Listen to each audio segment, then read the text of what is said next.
But first, let's talk about the main topic of today's show, and that is quarterback Shedeur Sanders, obviously the son of Deion Sanders, fantastic college quarterback at Colorado.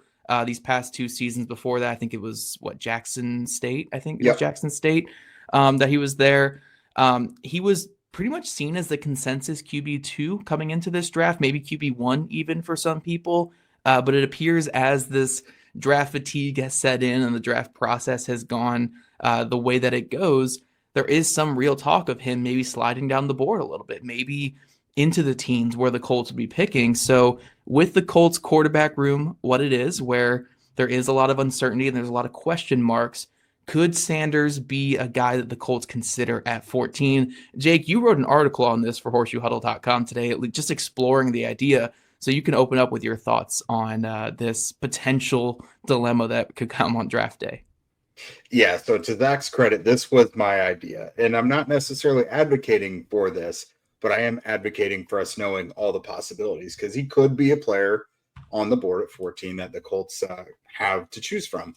So when you look at it, the Colts, you can't say they have their quarterback right now. They're in a quarterback competition, and it's not a competition because these two dudes are just too good to choose from.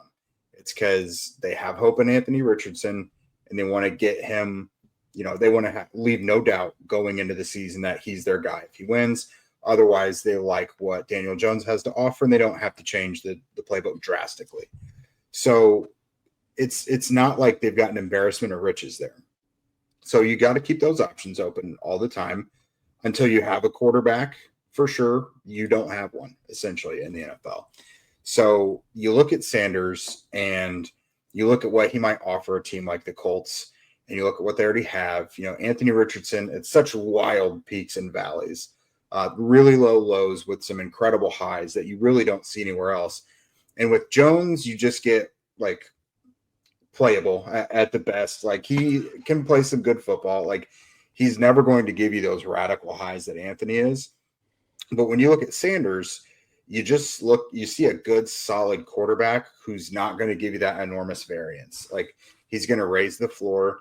And for what Shane Steichen probably wants to do is, to have a quarterback who processes things well, who's accurate, can get rid of the ball, well in the right system and can move around a little bit. I think he could do quite a bit with Sanders because he does offer a lot of those things.